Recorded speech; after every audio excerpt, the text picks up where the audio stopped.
I am Toussaint Louverture. My name is perhaps known to you. I was born a slave, but nature gave me the soul of a free man. Toussaint Louverture was a very determined man. He eventually occupies a somewhat privileged role, if you can say that, on a plantation as a coachman, and has a kind of relationship with the managers and masters in some ways. He becomes free in the 1770s. He saw possibilities where other people didn't. Toussaint is, I think, one of the most incredible figures that I know about in many ways. He's born on a plantation in Saint-Domingue. He grows up on that plantation. That plantation was owned by a man who was tolerant for the times. Toussaint was taught to read and write as a child. He had businesses, had contacts in the US and elsewhere, bank accounts, managed his affairs pretty well. The man was endless in organizational capacity. I mean, he would have been a fantastic CEO today. He was not of the same class anymore. His interests were different from the interests of the masses. On the night of August 22nd, 1791, 1,000 enslaved Africans attacked their masters. But Toussaint's first reaction to the raging violence was based neither on money nor race. It was personal. He went back to the plantation where he had been born to protect his former owners. Back in the capital city, as Toussaint helped his former master flee the violence, Saint-Domingue's whites repelled assault after assault. The new French government in Paris sent more than 10,000 military reinforcements to help the colonists reestablish white rule. As rebel leaders struggled to forge a disciplined fighting force, Toussaint's talents and intellect set him apart.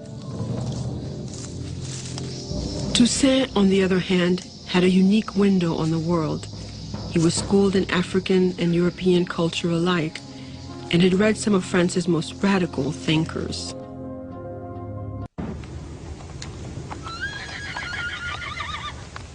In the autumn of 1791, Toussaint Louverture could no longer sit on the sidelines. Despite a wife and children, despite the chance even of losing his own freedom, Toussaint didn't hesitate long. He left everything. He dropped everything, and he went to the mountain. Toussaint Louverture was asked to write up a settlement offer.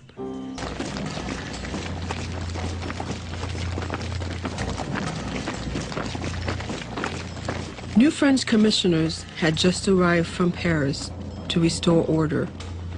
More liberal than the planters, they urged Saint-Domingue's whites to accept the rebels' offer, and they called slave leaders to the capital of Le Cap for negotiations. Trust was minimal.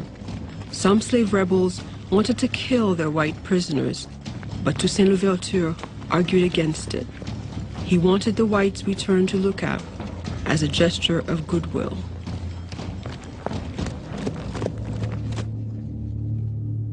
So Toussaint is sent to negotiate with the planters with the idea that, in a sense, a settlement can be reached. The settlement is not only for the freedom of some of the insurgent leaders, but also for some reforms on the plantation. Small reforms, but reforms that, at least in the letters they describe, their followers really want. The whites said no. They said no. Because at that time, they were the one who wanted revenge. They forget about what they have done for 3 centuries, and they think that they were the victims in that thing. So they have to avenge themselves. So they're not going to forgive or forget anything. And they refused. Of course, he's taken up arms against them. Toussaint's support for a settlement abruptly ended, and with it, the best deal the whites would ever see.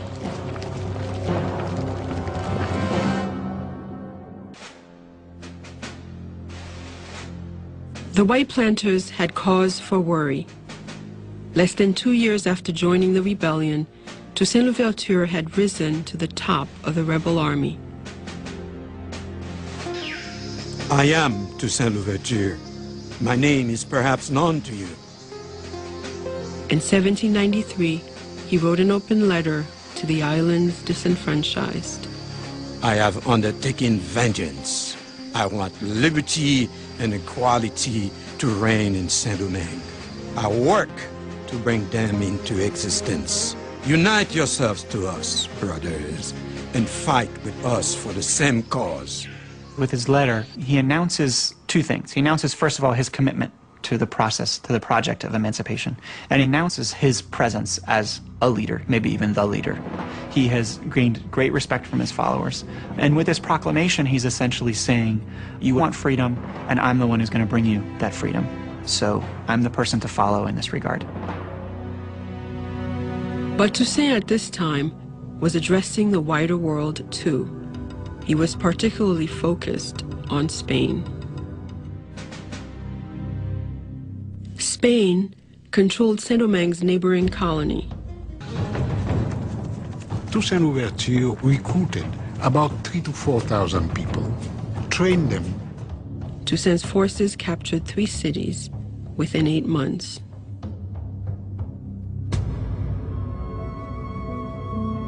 Saint-Domingue's white planters were desperate.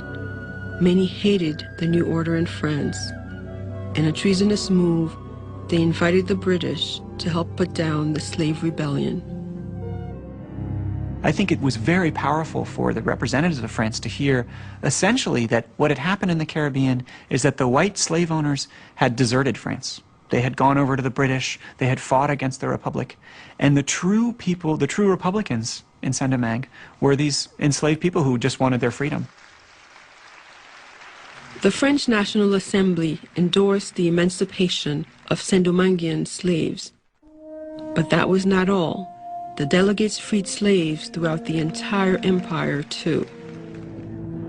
Nobody knows exactly what's going to come out of it, but just the idea of having rights, right? The idea that all people have rights, that those rights are inherent. This was something that obviously philosophers had written about before, but during the course of the French Revolution, it was written down in a text called the Declaration of the Rights of Man. It's a dangerous idea because the society is based on inequality. That's what makes it work, because it was not supposed to work for everybody. It was supposed to work for a minority. Liberty, equality, fraternity, that was new for the world.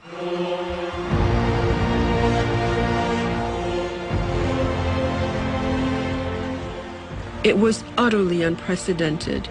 In a stroke, nearly 1 million black slaves had become French citizens.